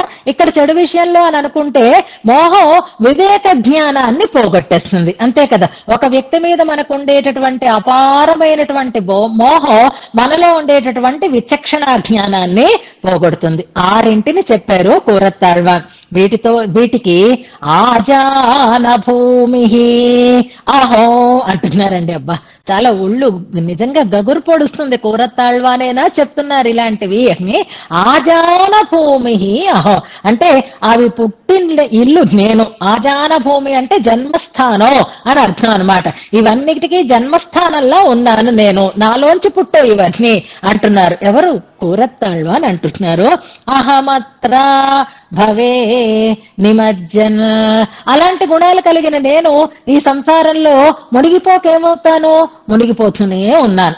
అలాంటి నేను అనుకుంటున్నాను, నీ పాదాల మీద నాకు స్పృహ లేదు అంటున్నాను. నువ్వెలాంటి వాడివి అంటే నిర్ద్వంద్వ నిత్య నిరవజ్య మహాగుణో, అంతులేని అద్భుతమైనటువంటి కళ్యాణ గుణ సాగరుడవైనటువంటి, సకల కళ్యాణ గుణ సాగరుడవైనటువంటి త్వాం నిన్ను, హస్తీశ ఓ హస్తిగిరినాథ, శ్రయితో ఆశ్రయించటానికి కానీ, ఈక్షితో దగ్గరికి రానివ్వద్దు, దూరం నుంచి చూసి వెళ్ళిపోతానండి అని కనీసం నిన్ను సేవించడానికి కానీ, ఈప్సితో వద్దు ఇవాళ వెళ్ళి ఆయన్ని చూడాలి అని మనస్సులో అనుకోవడానికైనా సరే, కహా అహో నేనవన్నయ్యా అంటున్నారు. అంటే నా స్థానం ఎక్కడ ఉంది, నేను అసలు అలా అనుకోవడానికి కూడా నేను యోగ్యుడనేనా అంటున్నారు. ఇందులో వాళ్ళ ప్రమాణ తిరట్టు కాకుండా ఈ విషయాలు మీకు వివరంగా మనం ఒకసారి దీనికి కూరత్తాళ్వాన్ ఒక్కొక్క గుణం దగ్గర వివరిస్తూ, కూరత్తాళ్వాన్ చరిత్రలో ఉండేటటువంటి ఒక్కొక్క అంశాన్ని సమన్వయం చేస్తూ అద్భుతమైన వ్యాఖ్యానాన్ని అందించారు అన్నంగిరాచార్య స్వామివారు. మనకు పంచస్తవాల అధ్యయనం అయిపోతోంది కదా, ఇందులో చాలా మంది కొత్తగా చేరిన వాళ్ళు ఉండొచ్చు, ఇంతకు ముందు పెద్దల ద్వారా వినిన వాళ్ళు ఉండవచ్చు, కానీ కొత్తగా అన్వయించిన వాళ్ళందరూ కూరత్తాళ్వాన్ యొక్క జీవిత వైభవాన్ని, వారి యొక్క వ్యక్తిత్వ వైభవాన్ని తప్పకుండా తెలుసుకోవాలి. అసలు ఆ వ్యాఖ్యానం అంతా చదివి చెప్పాలన్నంత ఆనందం కలిగింది నాకు. కానీ కొంచెం నేల మీద పాదాలు పెట్టుకోవాలి, మనకి ముందు పూర్తి చేసుకోవాలి కాబట్టి అలాగా చాలా సమయం తీసుకుంటుంది. కాబట్టి ఇవాళ ప్రమాణ తిరట్టు జోలికి వెళ్ళొచ్చు. అంటున్న వ్యక్తి వైభవం ఏమిటి, ఏ గుణం తనలో ఉంది అని అంటున్నారు అనడానికి ఒక్కొక్క సన్నివేశం రఘునాథాచార్య స్వామి వారి వ్యాఖ్యానంలో కొంతవరకు దాన్ని ఆంధ్రీకరించి ఇచ్చారు. కానీ నిజంగా అన్నంగిరాచార్య స్వామి వారి ఆ పంక్తులు చదువుతూ మనం ఆ సన్నివేశాన్ని కనుక చెప్పుకున్నాం అనుకోండి, లేదా అయిపోయిన తర్వాతైనా మన కార్యక్రమం అయినాకైనా ఒకసారి మనం చదువుకుందాం. మళ్ళీ కూరత్తాళ్వాన్ గ్రంథాలంటూ మనకేమీ లేవు, పంచస్తవాలే వారు మనకు అందించారు. వారి వైభవాన్ని మనం తెలుసుకునేటప్పుడు తప్పకుండా ఆ సన్నివేశాన్ని, ఆ వ్యాఖ్యానాన్ని మనం అనుసంధానం చెయ్యాలి. ఇవాళకి మాత్రం మనం క్లుప్తంగా దాన్ని చెప్పుకునే ప్రయత్నం చేద్దాం. అంటున్నది మొదటిది విద్వేషం అన్నారు. అకారణ వైరానికి నేను పుట్టిల్లు అంటున్నారు. కూరత్తాళ్వాన్ చరిత్రలో ఒక సన్నివేశాన్ని ఇక్కడ మనం సమన్వయం చేసుకోవాలి. అంటే క్రిమికంఠ చోళుడు, శివాత్ పరతరం నాస్తి కథ మనకి తెలిసినదే కదా.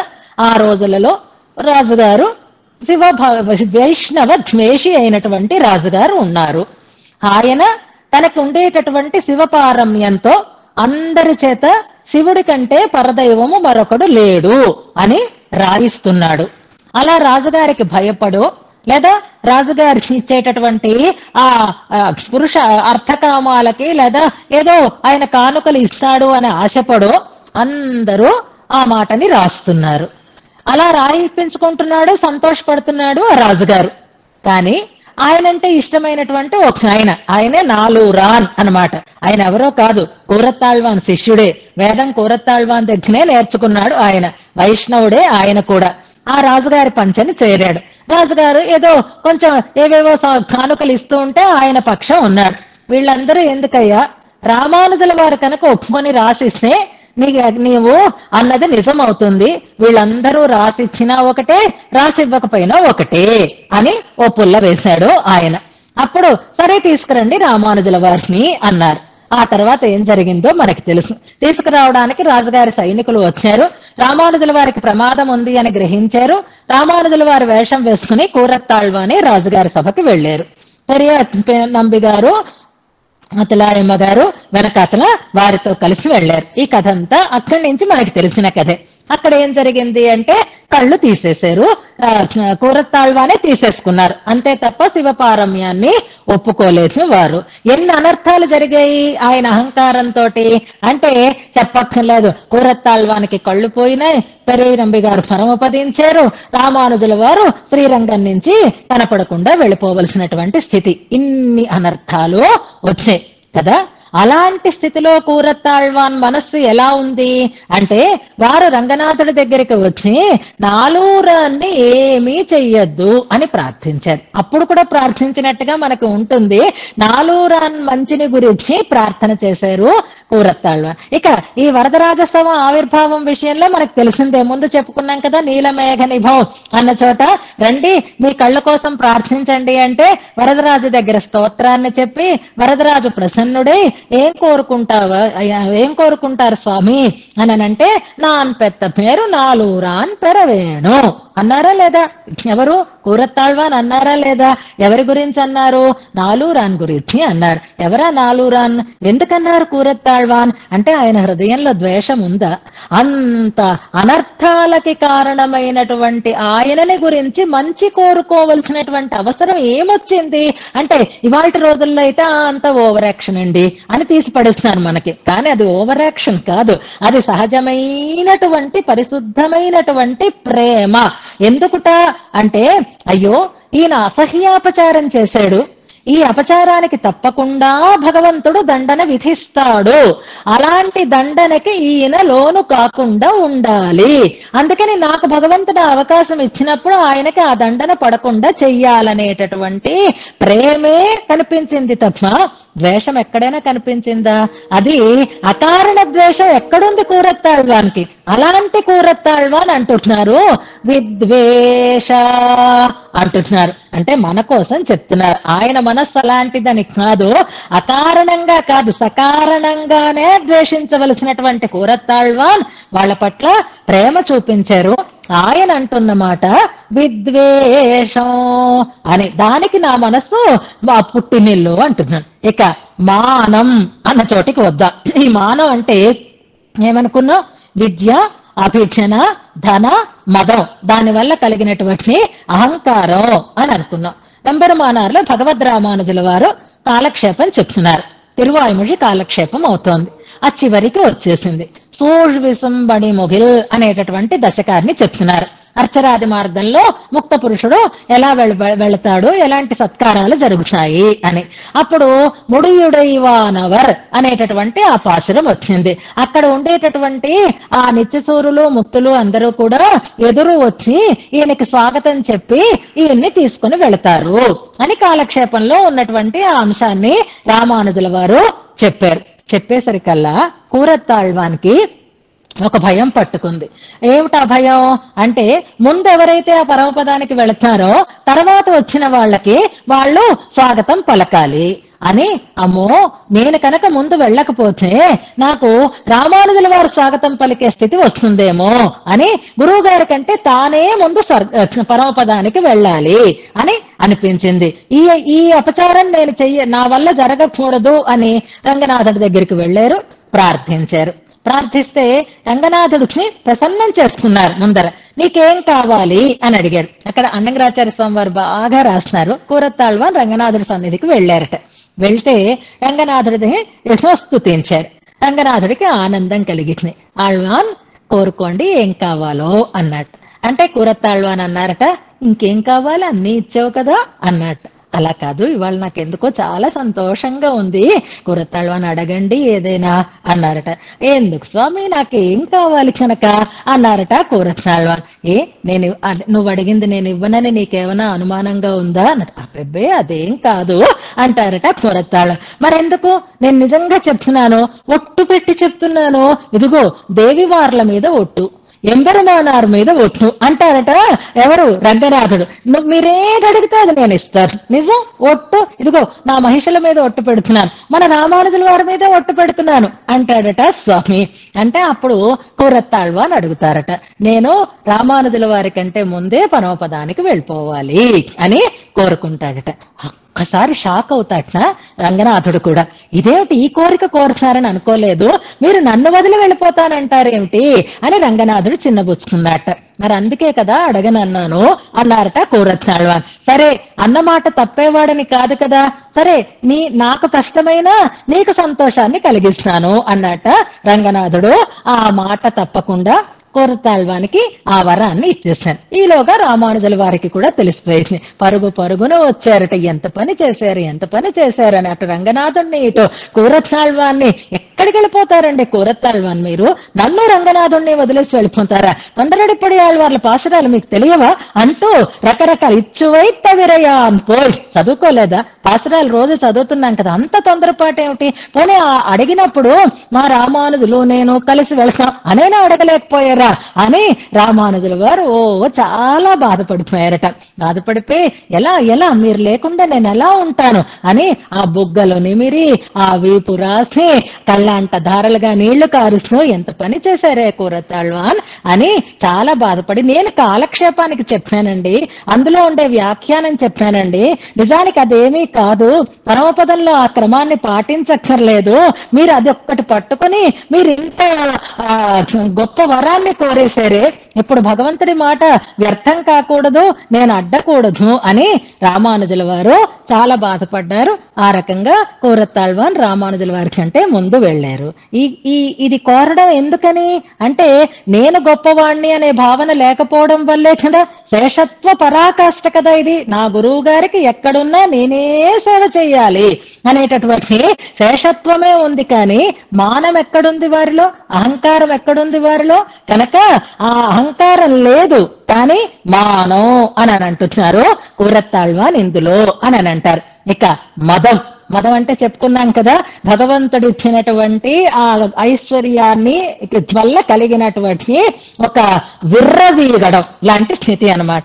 అది తనకుందంటున్నారు కూరతాళ్వాన్. ఎక్కడుంది? ఎంత వెతికినా కనపడదు.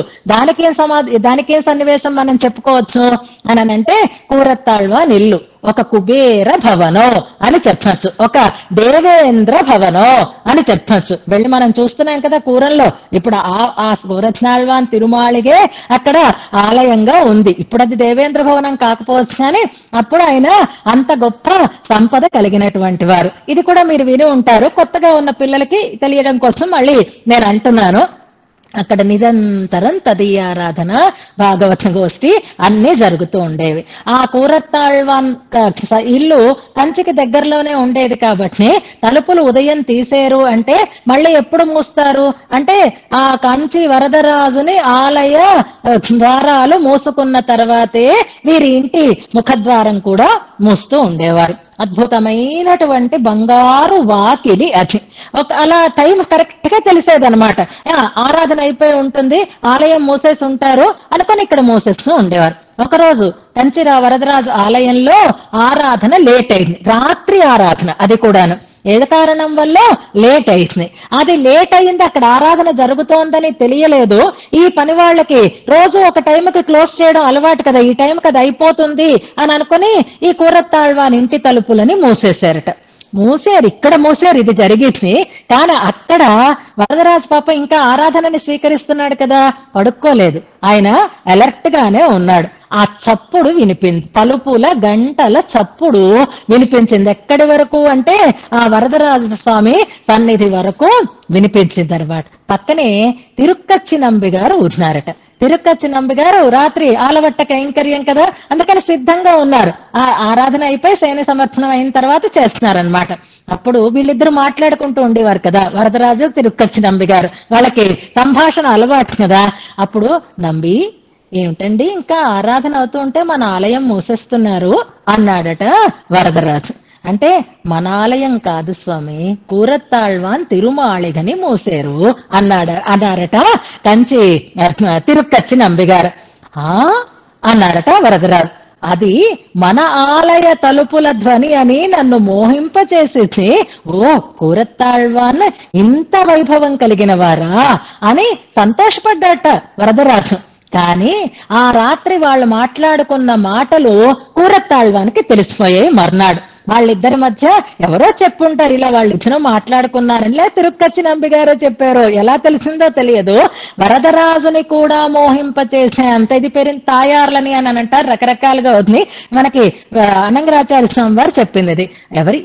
తన ఆలయ తలుపుల ధ్వని అని అనుకున్నవాడు తిరుక్కచ్చి నంబి గారు చెప్పేసరికి నన్ను కూడా మోహింపచేస్తోంది ఆయన యొక్క ఆ తిరుమాళిగ వైభవం అని అన్నాడట. అది విని కూరతాళ్వాన్ భగవంతుడికి కూడా అలాంటి భావన కలిగించే ఐశ్వర్యం నాకెందుకు అని అనుకుంటున్నారు. మొత్తం ఐశ్వర్యాన్నంతటినీ అందరికీ పనిచేసినటువంటి మహానుభావులకి మదం ఉంటుందా చెప్పండి? మనకి భగవంతుడు ఇచ్చినటువంటి సంపదని అనుభవిస్తూ దానివల్ల గర్వించి ఉండడం అనే స్థితిని కూరత్తాళ్వానికి ఉండనే ఉండదు. అంత సంపదని త్యాగం చేసేసాడు. భగవంతుడికి కూడా స్పృహ కలిగించే అంత సంపద తనకుందని మదించాలి, కానీ ఆ సంపదని తృణప్రాయంగా త్యాగం చేసేసిన వారు అంటున్నారు మదము అని. ఇక రాగం అని ఇంకొకటి చెప్తున్నారు. రాగం అంటే ఇంతాక అనుకున్నావే, ఎంత అనుభవించినా ఇంకా కావాలి, ఇంకా అనుభవం కావాలి అని అనుకోవడం. ఎంత వైరాగ్య సంపన్నులంటే కూరనాథులు వారు, అంటే కూరానికి అధిపతి వారు, అందులో ఉండేటటువంటి ప్రజల క్షేమాన్ని కోరేటటువంటి వారు. రాత్రి మారు వేషంలో ఆయన ఊరిలో తిరుగుతూ ఉండేవారు. అలా ఒక ఇంటి దగ్గర ఆయన ఆగవలసి వచ్చింది. ఇంట్లోంచి భార్యాభర్తల మాటలు వినిపిస్తున్నాయి. ఏమిటి? వాళ్ళు దుఃఖంతో మాట్లాడుకుంటున్నారు. ఏమని మాట్లాడుకుంటున్నారు అని తలుపు దగ్గర బయట నిలబడి విన్నారు. ఆ మాటలు ఏమిటి అంటే, ఇంకొక్కటే మార్గం, ఇంకొక్కటే మార్గం అనుకుంటున్నారట వాళ్ళు. ఏమిటా మార్గం అంటే, ఆ పిల్లని చంపేయడమో మనం చచ్చిపోవడమో అనుకుంటున్నారట వాళ్ళు. అదేమిటది అంటే, వాళ్ళకు అమ్మాయి ఉంది, ఆ అమ్మాయికి వివాహం కావాలి, ఆ అమ్మాయి జాతకంలో వైధవ్యం రాసిపెట్టి ఉంది, అందుకని ఆ అమ్మాయికి వివాహం కావటం లేదు. అందుకని ఇక వివాహం చెయ్యకపోతే సమాజంలో అందరూ నిందిస్తారు, ఎవరూ పెళ్లి చేసుకోవడం లేదు, కాబట్టి మనం ఆ పిల్లని చంపేసి మనం కూడా చనిపోవడమే మార్గం అని వాళ్ళు మాట్లాడుకుంటున్నారు. విన్నారు కూరత్తాళ్వాన్. వెళ్ళిపోయారు ఇంటికి ఆ రాత్రి. మర్నాడు తన దగ్గరికి, తన ఇంటికి వాళ్ళని పిలిపించుకున్నారు. ఏం మాట్లాడుకున్నారు రాత్రి అని అడిగారు. వాళ్ళేం దాచకుండానే చెప్పారు. అప్పుడు కూరత్తాళ్వాన్, మీ అమ్మాయిని నాకిచ్చి వివాహం చెయ్యండి అని కోరారు. అదేంటది అని వాళ్ళు ఆశ్చర్యపోయారు, సంతోషపడలేదు. స్వామి, మా అమ్మాయి పోయినా పర్వాలేదు, కానీ మీలాంటి వాళ్ళందరికీ ఉపయోగకరం మీరు ఉండాలి అని కోరారు. అంటే ఏమీ అవదు నాకు, ఎందుకంటే నేను ఆ అమ్మాయిని సాంసారికమైనటువంటి సుఖభోగాల కోసం వివాహం చేసుకోవటం లేదు, వివాహం చేసుకుంటాను అంతే తప్ప ఆమెతో నాకు సాంసారికమైనటువంటి సుఖభోగ వాంఛ లేనే లేదు. అంచేత నాకు అలా ఉంటే నాశం కలుగుతుంది, కానీ అది లేనప్పుడు నాకేమీ ప్రమాదం కలగదు, పెళ్లి చెయ్యట్టి పర్వాలేదు అని ఆ పిల్లని తాను వివాహం చేసుకున్నారు. తర్వాత అలాగే వైరాగ్యంతో వారు జీవితాన్ని గడిపారు. మరి పిల్లలు ఎలా వచ్చారండి అని మనకు సందేహం వస్తుంది. ఆ పిల్లలు రావడానికి కూడా కారణం భగవద్ అనుగ్రహమే. పుత్రకామేష్టి పాయసంతో రామచంద్రుడు మొదలైన సోదరులు పుట్టినట్లుగా భగవంతుడు పంపించినటువంటి పాయస ప్రసాదమే ఆ వ్యాసభట్టరు, పరాశర భట్టరు జన్మించటానికి కారణమైంది అని అంటారు. కనుక కూరత్తాళ్వానికి ఏ రకమైనటువంటి రాగము లేదు. ఇక లోభం సంగతి, ఇంత సంపదనే వదిలేశారు ఆయన. అయినాకరే సంపద మళ్ళీ వచ్చింది ఆయనకి. తిరువరంగత్తముదనారింటికి తిరువచ్చయనం కోసం వెళితే అక్కడ తిరువరంగత్తముదనారు తమ తల్లి ఆభ్నికానికి అనేకమైనటువంటి కానుకలను ఇచ్చారు మన కూరత్తాళ్వానికి. ఇస్తే వాటినన్నింటినీ వస్తూనే తోవలో మొత్తం అందరికీ పంచేసి కావేరికి వెళ్లి స్నానం చేసుకుని రామానుజుల వారి దగ్గరికి వచ్చారట. ఏవండి సంభావనలు అని అడిగారట రామానుజుల వారు. ఎందుకండి స్వామి, అనర్థాన్ని కలిగిస్తుంది సంపద, అందుకే అన్నిటినీ అక్కడ విడిచిపెట్టేసి వచ్చేసాను, అందరికీ ఇచ్చేసాను అన్నారట రామానుజులు. ఆశ్చర్యం కలిగింది అంటారు. వాళ్ళ ఆవిడకు ఉండేటటువంటి లోభంతో తెచ్చిన బంగారపు గిన్నె కూడా అక్కడే పొదలలోకి విసిరేశారు అని చెప్తారు కదా. అంచేత లోభం లేదు వారికి, కానీ ఒక్కటి మాత్రం ఉందండి, మోహం అంటారు. ఈ మోహం ఉంటే మిగిలినవన్నీ లేకపోయినా ఇదొక్కటి చాలదా అని మనకు ఆశ్చర్యం కలుగుతుంది. ఏ మోహం ఉంది, ఎలాంటి మోహం ఉంది, ఎక్కడ ఏ ఏ సన్నివేశాలలో వారికి ఉండేటటువంటి మోహాన్ని మనం తెలుసుకోవచ్చు అనే దాన్ని రేపు తెలుసుకుంటూ మనం ముందుకు సాగుదాం. ఇప్పుడు